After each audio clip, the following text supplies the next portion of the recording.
विपक्ष के भड़काने से लोग भड़क जाते, विपक्ष की कही हुई बात लोग मान लेते तो प्रधानमंत्री मोदी जी होते। अगर नोटबंदी करने के बाद आतंकवाद समाप्त हो जाता तो पुलवामा की घटना कौन करके गया है? जैसे सेल्समैन की भाषा होती है ना, वाह मेगा बम्पर ऑफर चल रहा है, आपको 20 लाख रुपया भी मिल जाएगा, 4 साल में आप रिटायर भी हो जाएंगे, फिर आपको रिजर्वेशन भी मिल जाएगा।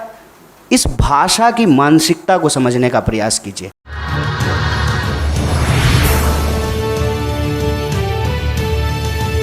मीडिया के सभी साथियों और आपके चैनल के माध्यम से, आपके यूट्यूब चैनल के माध्यम से सुन रहे आप सभी दर्शकों का अभिनंदन करता हूं।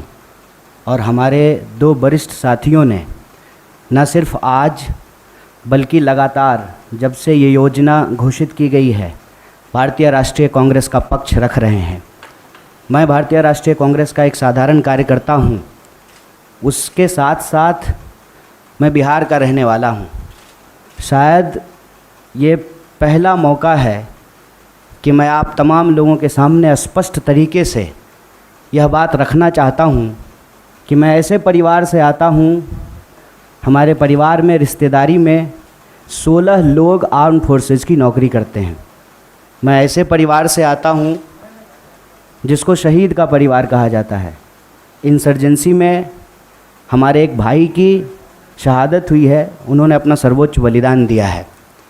और आप सबके चैनल पे भी मैं यही देख रहा हूँ कि सब लोग यही कह रहे हैं कि सबसे ज़्यादा हिंसा बिहार में भड़क रही है। मैं इस बिंदु पे आपसे कुछ बात करना चाहता हूँ। पहली बात तो ये कि हम लोग मार्केटिंग नहीं करना जानते हैं। हमको लगता है कि सेना का, देश के सर्वोच्च सम्मान का, ये मार्केटिंग करने का चीज़ नहीं है। लेकिन आप एक एक मंत्रियों का बयान सुन करके देख लीजिए। जो लोग अग्निपथ योजना का फ़ायदा गिना रहे हैं, ऐसा लग रहा है कि कोई चीज़ वो बेचने की कोशिश कर रहे हैं। जैसे सेल्समैन की भाषा होती है ना, वाह मेगा बम्पर ऑफर चल रहा है, आपको 20 लाख रुपया भी मिल जाएगा, 4 साल में आप रिटायर भी हो जाएंगे, फिर आपको रिजर्वेशन भी मिल जाएगा।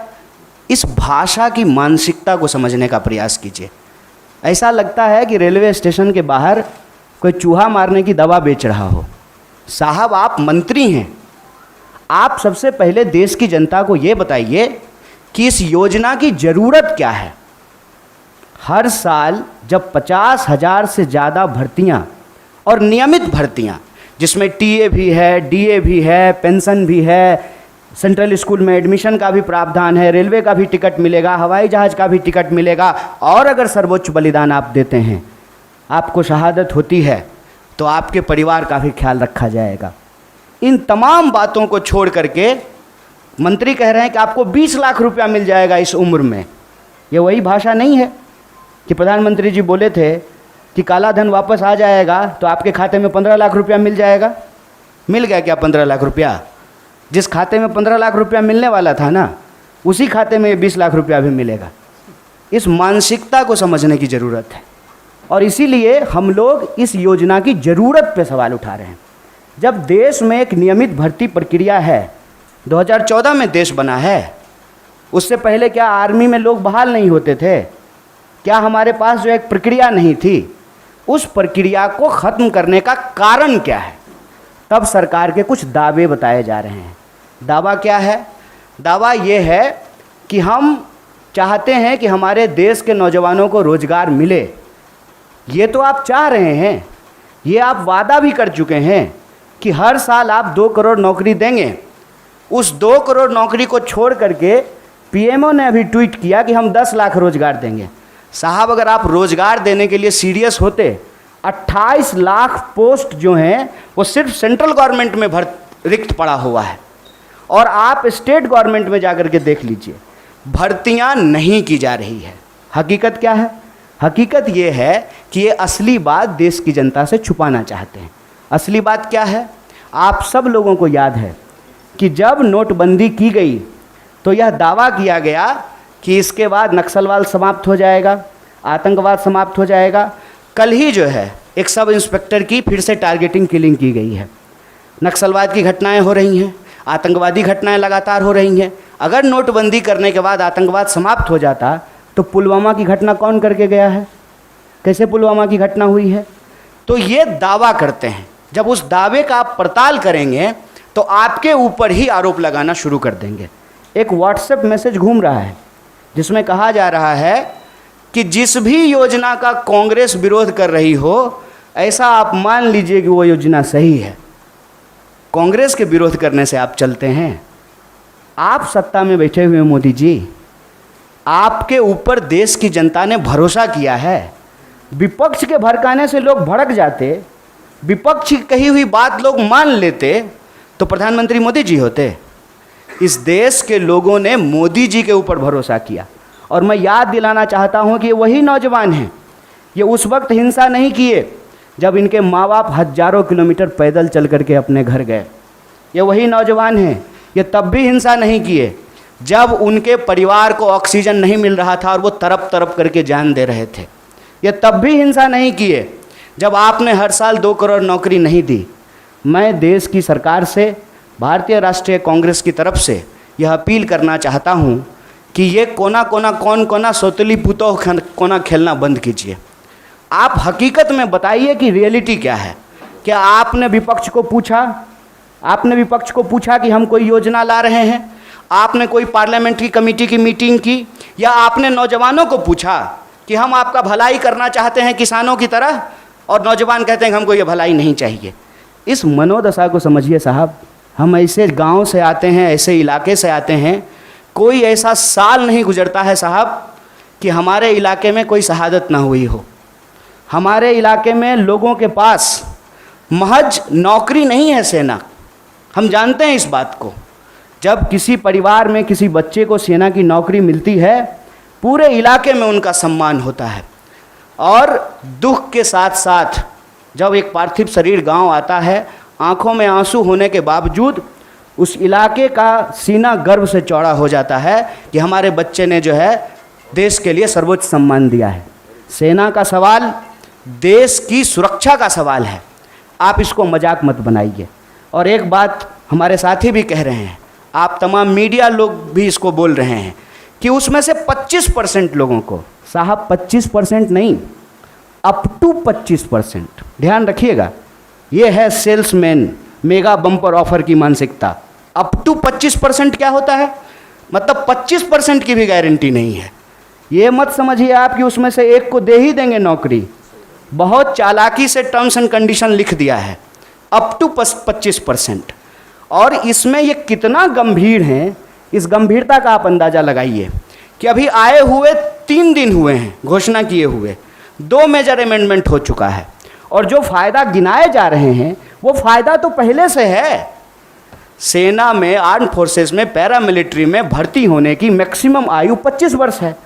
25 वर्ष से ज़्यादा में तो आप बहाल ही नहीं हो सकते हैं। उसके बाद अलग अलग रैंक पे आप कितना समय तक सेवा देंगे वो पहले से निर्धारित है। और जो लोग आर्मी की नौकरी समाप्त करके, सेवा समाप्त करके आते हैं, उनको अन्य जगहों पे सुविधाएं दी जाती है। भूतपूर्व सैनिकों को सुविधाएं दी जाती है, भूतपूर्व सैनिकों के परिवारों को सुविधाएं दी जाती है। और आप में से बहुत सारे लोग, मैं बहुत साधारण बात करता हूँ, मुझे लंबी चौड़ी बात करनी नहीं आती है, क्योंकि कहते हैं जाके पैर न फटे बिवाई, वो का जाने पीड़ पड़ाई। हमको पता है कि आर्मी में कौन लोग जाते हैं। गृह मंत्री का बेटा आर्मी में नहीं जाएगा, वो BCCI का सेक्रेटरी बनेगा। हमको पता है कि वहाँ पे सेवा करने वाले कौन लोग होते हैं, गरीब किसान मजदूर के बच्चे होते हैं। कोई नेता का बाल बच्चा आर्मी में नहीं जाता है। जाता है, प्रधानमंत्री भी जाते हैं फ़ोटो खिंचवाने के लिए। फ़ोटो खिंचवाने के लिए वर्दी पहनना एक बात होता है, देश की भक्ति के लिए, सर्वोच्च सम्मान के लिए वर्दी पहनना दूसरी बात होती है।